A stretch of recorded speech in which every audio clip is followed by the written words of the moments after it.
Hello बच्चों, welcome to your channel physics with king sensor. बच्चों शुरू करते हैं आज का टॉपिक। बच्चों आज के इस टॉपिक में हम लोगों को पढ़ना है बोर का परमाणु मॉडल क्या है। तो बोर्स एटॉमिक मॉडल के बारे में हम लोग आज के इस वीडियो में पढ़ने वाले हैं।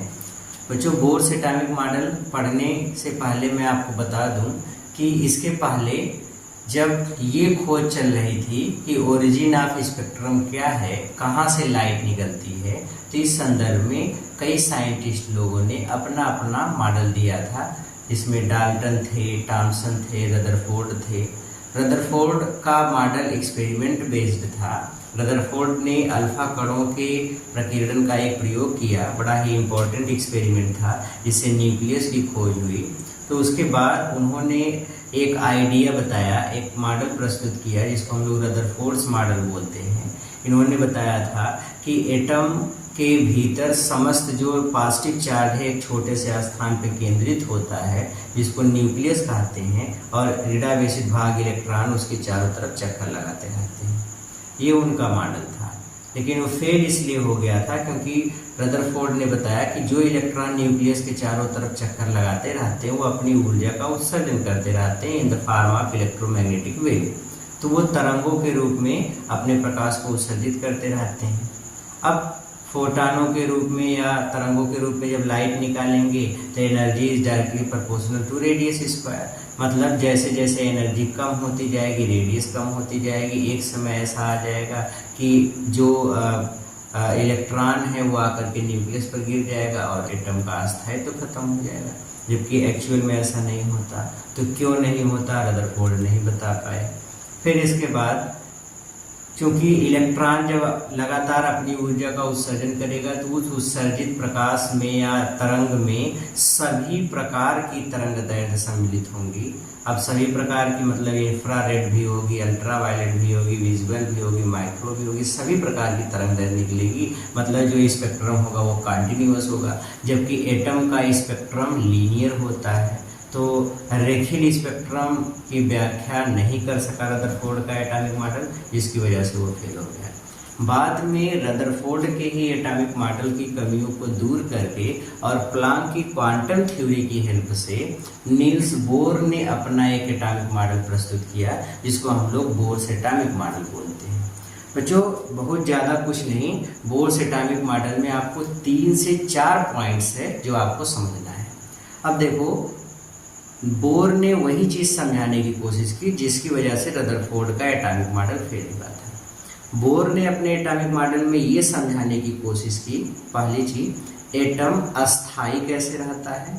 तो पहली पॉइंट में उन्होंने यही बताया है, एटम अस्थाई कैसे रहता है, पहली दूसरी पॉइंट में।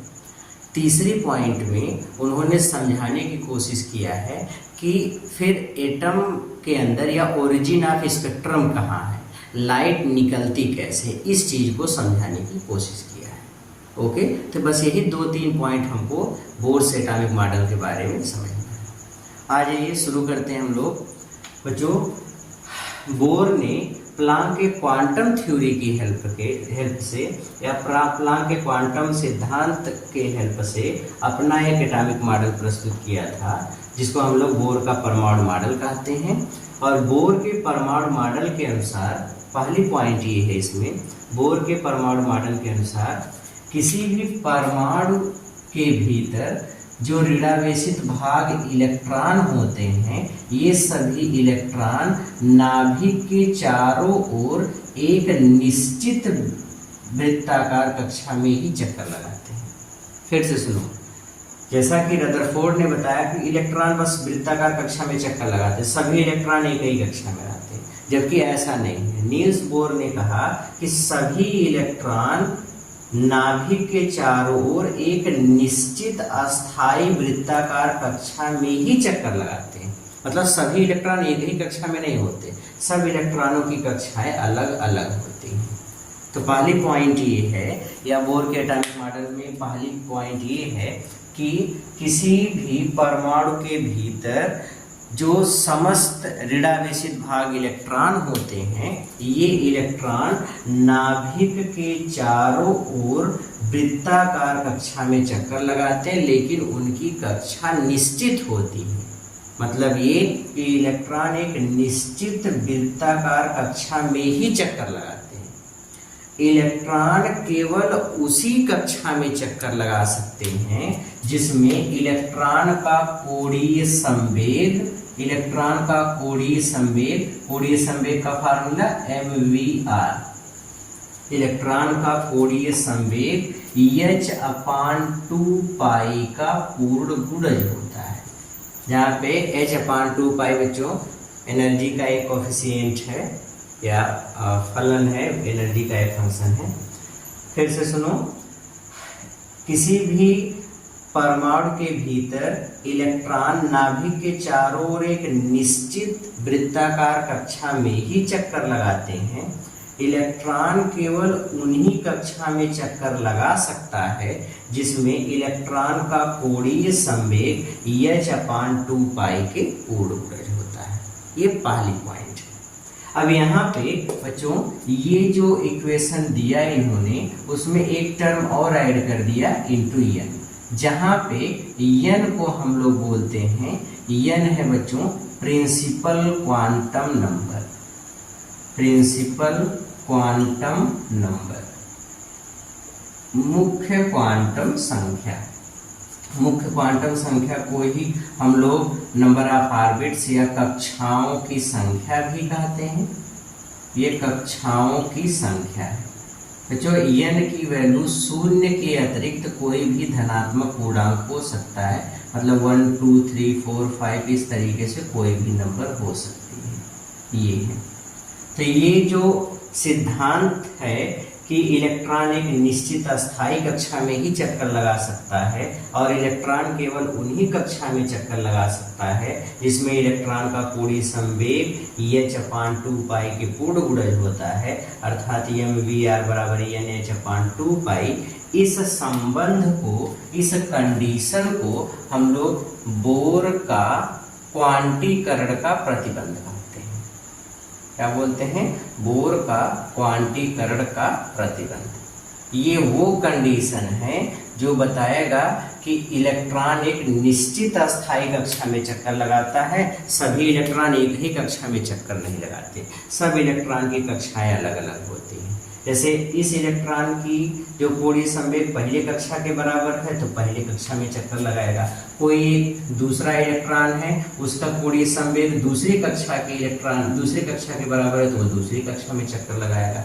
अब दूसरे कक्षा का इलेक्ट्रॉन पहली में चक्कर नहीं लगा सकता क्योंकि इसका कोणीय संवेग इस वाली कक्षा के कोणीय संवेग के ना तो पूर्ण गुणज है ना तो बराबर है, तो इलेक्ट्रॉन इसका यहाँ नहीं चक्कर लगा सकता, या ये वाला इलेक्ट्रॉन यहाँ नहीं चक्कर लगा सकता। ठीक है, तो सब इलेक्ट्रॉन एक निश्चित अस्थायी कक्षा में ही चक्कर लगा सकते हैं। अब इसमें जो टर्म लिखे गए हैं, जैसे यम क्या है बच्चों, तो यम है मास ऑफ इलेक्ट्रॉन, और मास ऑफ इलेक्ट्रॉन 9.1 × 10⁻³ kg होता है। v क्या है? वेलोसिटी ऑफ इलेक्ट्रॉन, ये अस्थायी कक्षा में वेग है, ये वेलोसिटी है। सभी अस्थायी कक्षा में, अलग अलग अस्थायी कक्षा में इलेक्ट्रॉन का वेग अलग अलग होता है।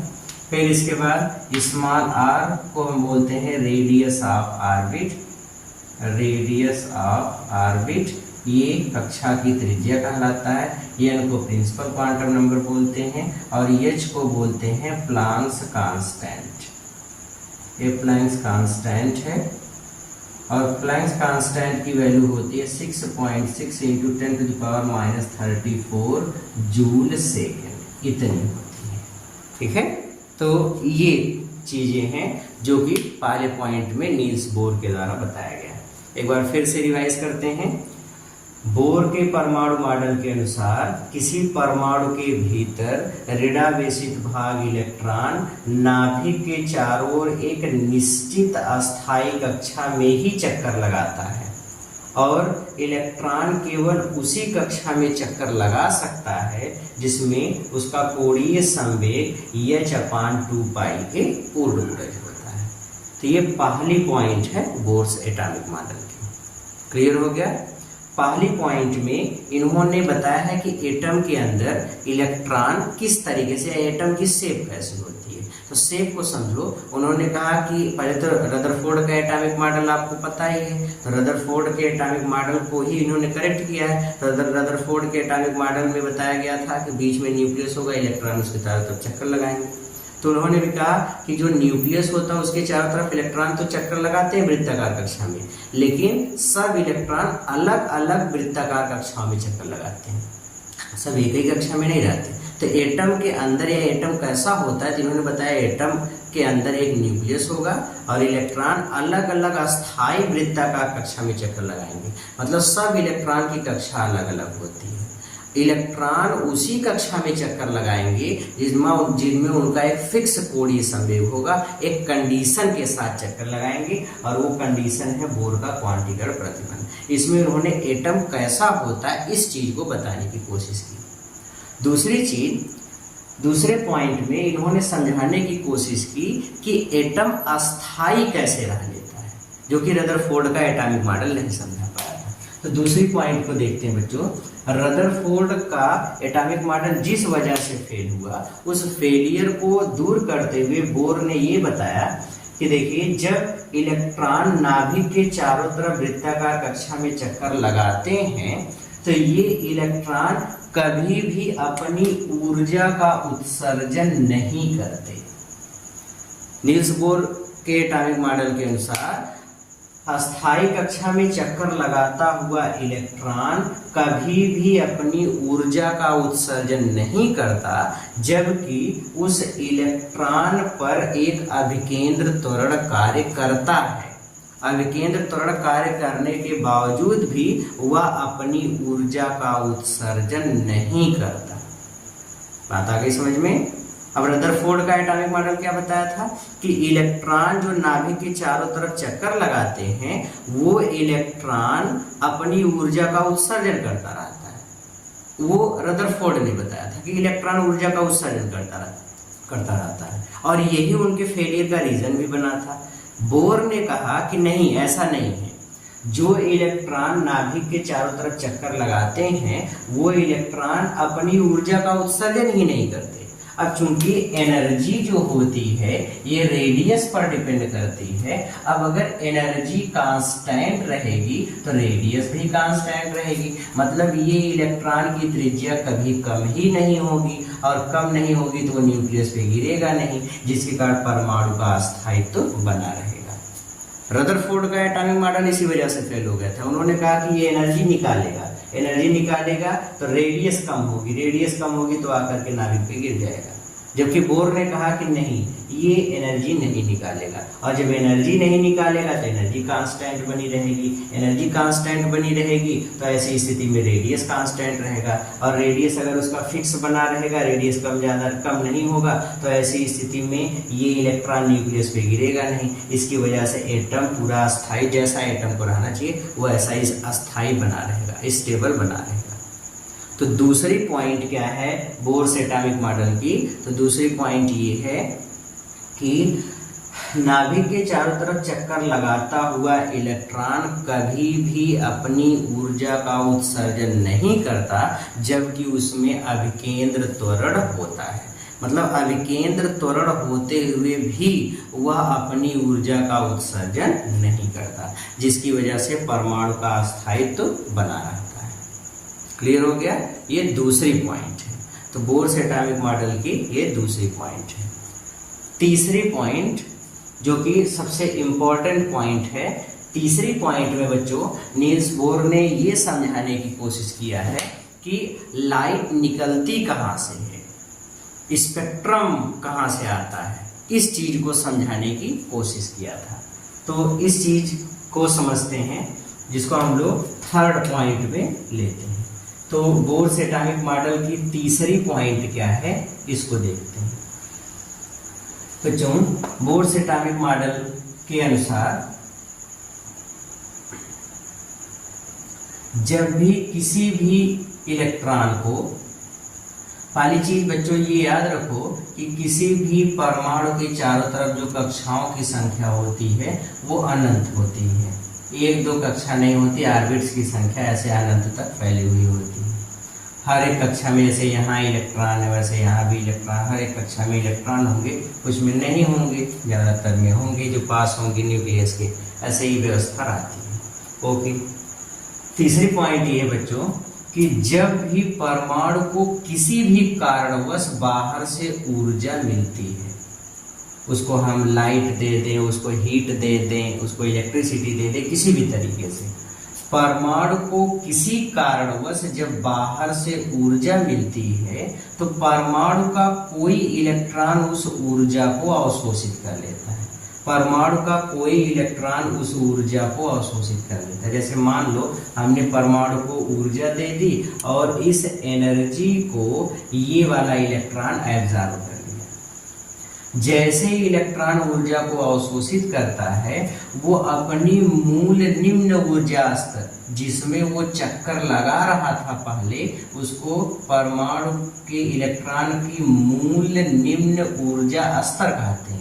तो जब ये इलेक्ट्रॉन ऊर्जा को अवशोषित कर लेगा तो अपनी मूल निम्न ऊर्जा स्तर से किसी अन्य उच्च ऊर्जा स्तर में चला जाएगा, किसी भी हायर एनर्जी लेवल में। जिस ऊर्जा के बराबर या जितनी ऊर्जा या जिस कक्षा की ऊर्जा के बराबर इलेक्ट्रॉन के पास ऊर्जा हो जाएगी उस कक्षा में चला जाएगा। मान लो कि इस पहली वाली कक्षा में इलेक्ट्रॉन के पास या इस पहली वाली कक्षा की एनर्जी है -13.6 इलेक्ट्रॉन वोल्ट और इस वाली कक्षा की एनर्जी है -0.54 इलेक्ट्रॉन वोल्ट, इतनी एनर्जी है।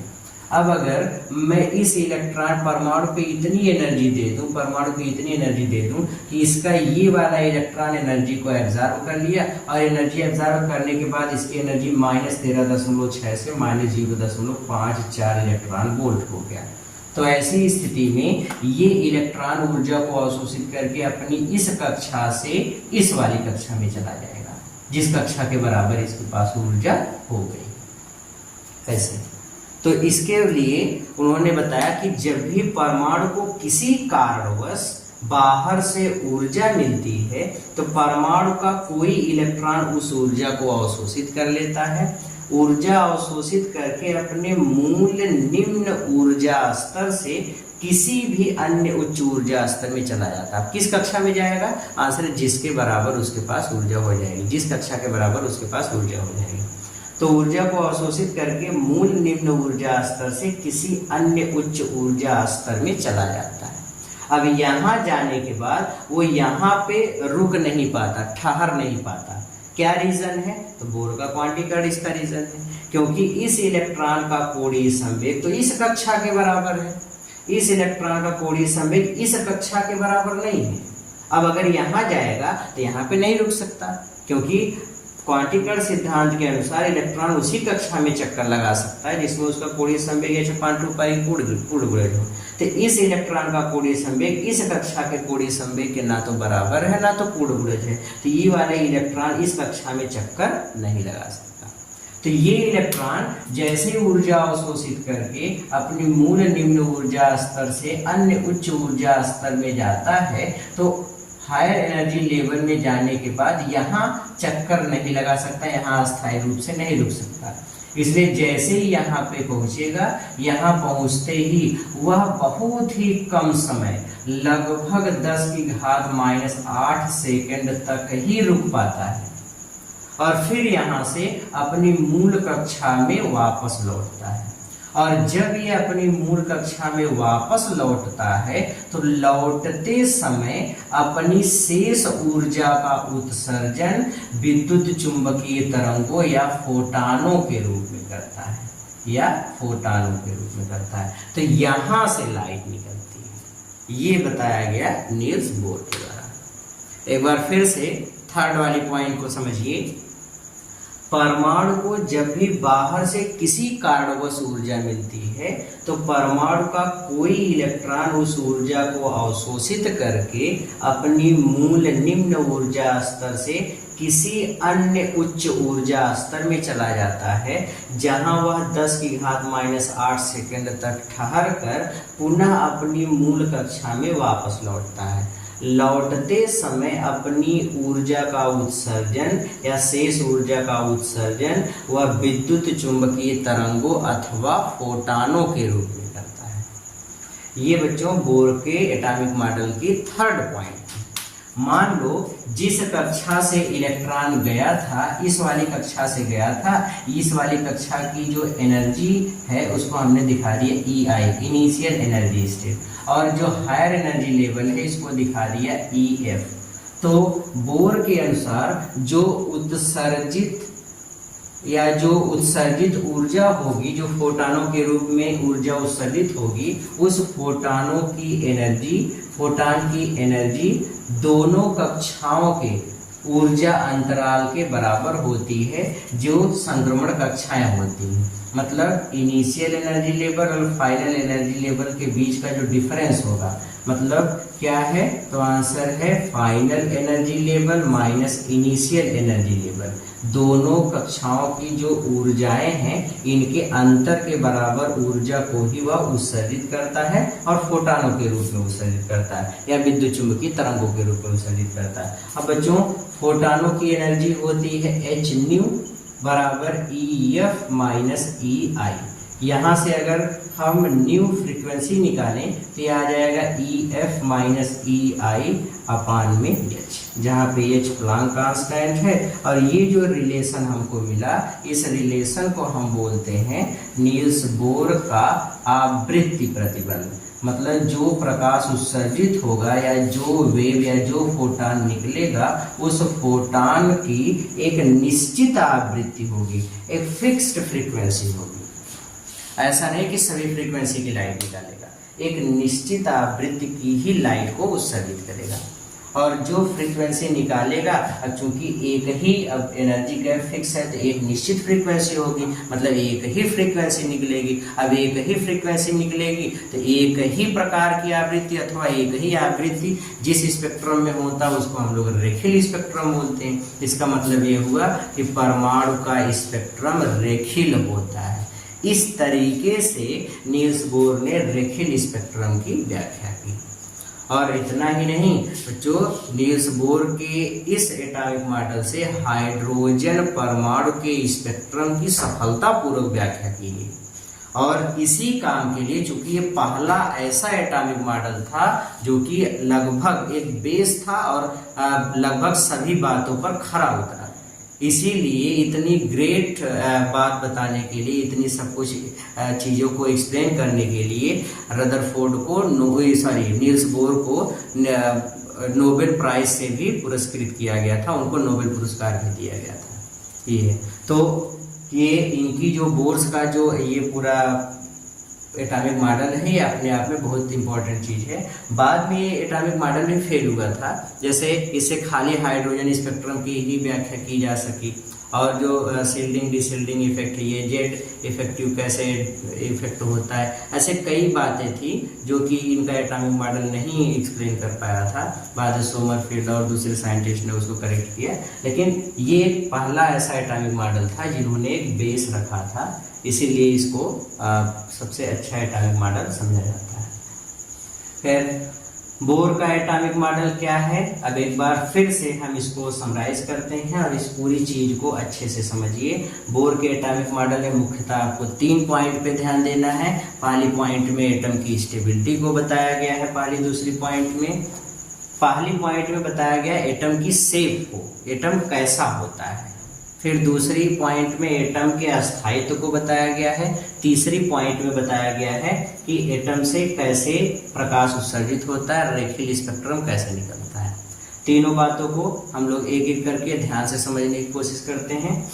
बच्चों, बोर के परमाणु मॉडल के अनुसार किसी परमाणु के भीतर नाभिक के चारों ओर इलेक्ट्रॉन एक निश्चित अस्थायी कक्षा में ही चक्कर लगाते हैं और इलेक्ट्रॉन जिस कक्षा में चक्कर लगाते हैं या इलेक्ट्रॉन उसी कक्षा में चक्कर लगा सकते हैं जिसमें इलेक्ट्रॉन का कोणीय संवेग h/2π के पूर्णगुणज होता है। पहली पॉइंट।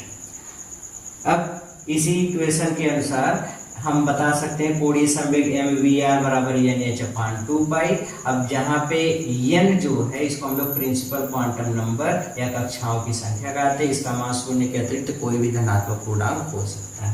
बाकी जो टर्म है mvr सारी चीजों को हमने यहाँ पे एक्सप्लेन किया है।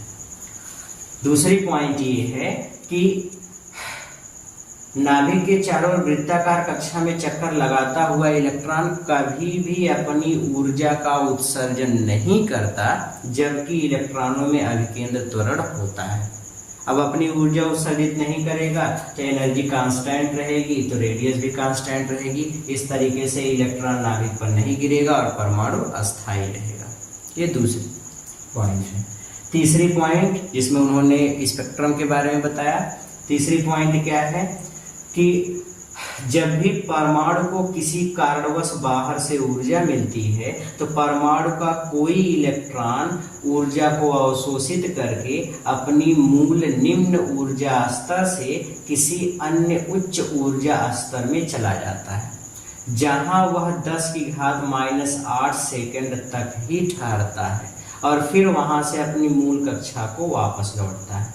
लौटते समय इलेक्ट्रॉन अपनी शेष बची ऊर्जा को विद्युत चुंबकीय तरंगों अथवा फोटॉनों के रूप में उत्सर्जित करता है।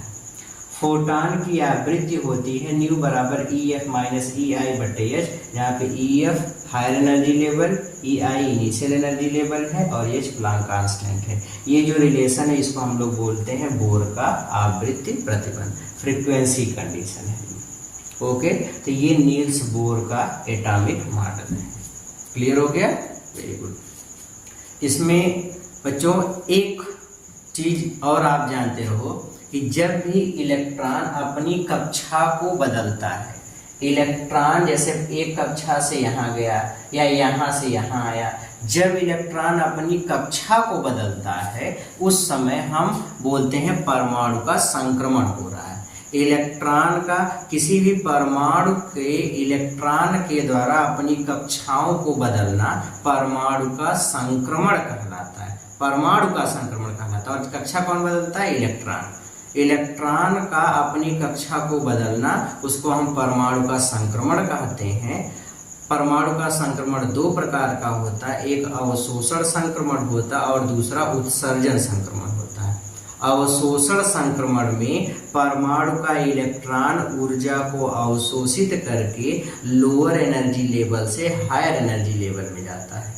वहीं पर उत्सर्जन संक्रमण में इलेक्ट्रॉन हायर एनर्जी लेवल से लोअर एनर्जी लेवल में आता है, लेकिन लौटते समय अपनी ऊर्जा का उत्सर्जन करता है। तो दो तरीके के संक्रमण होते हैं जो हम लोग को आगे उत्सर्जन संक्रमण या अवशोषण संक्रमण पढ़ने के लिए काफ़ी हेल्प भी करते हैं। ये भी होता है अवशोषण संक्रमण में इलेक्ट्रॉन का संक्रमण लोअर एनर्जी लेवल से हायर एनर्जी लेवल में सीधे होता है। मतलब ये है जैसे मान लो इलेक्ट्रॉन को पहली कक्षा से चौथी में जाना है तो ऊर्जा पाके पहले से सीधे चौथी में जाएगा। इस तरीके से नहीं पहले से दूसरे में गया, दूसरे से तीसरे में गया, तीसरे से चौथे में गया, ऐसे नहीं। लोअर एनर्जी लेवल से सीधे हायर एनर्जी लेवल में जाता है। ठीक है, इस तरीके से संक्रमण होता है। जबकि वहीं पर जो उत्सर्जन संक्रमण होता है मतलब हायर एनर्जी लेवल से जब लोअर एनर्जी लेवल में आता है तो उस समय इलेक्ट्रॉन हायर से लोअर सीधे भी आ सकता है या ऐसे भी आ सकता है हायर से, फिर पहले जैसे मान लो चौथे से पहले में आना है तो चौथे से दूसरे, दूसरे से पहले में आ गया, चौथे से तीसरे, तीसरे दूसरे, दूसरे से पहले में आ गया, या चौथे से सीधे पहले में आ गया। तो मतलब सीधे भी आ सकता है और अन्य कक्षाओं को होते हुए भी आ सकता है। तो उत्सर्जन संक्रमण सीधे या अन्य कक्षाओं को होते हुए भी हो सकता है और अवशोषण संक्रमण मूल निम्न ऊर्जा स्तर से अन्य उच्च ऊर्जा स्तर में सीधे होता है। तो ये दोनों में डिफरेंस है। ठीक है, ओके। तो ये बच्चों बोर का एटॉमिक मॉडल था। इम्पोर्टेंट टॉपिक है ये भी बोर्ड की भी दृष्टि से और आपके वाइवा की भी दृष्टि से। तो इसको अच्छे से प्रिपेयर करिए, पढ़िए मेहनत से, पढ़ते रहिए। मिलते हैं हम लोग अगले टॉपिक के साथ, नए वीडियो के साथ। तब तक के लिए all the very very very best.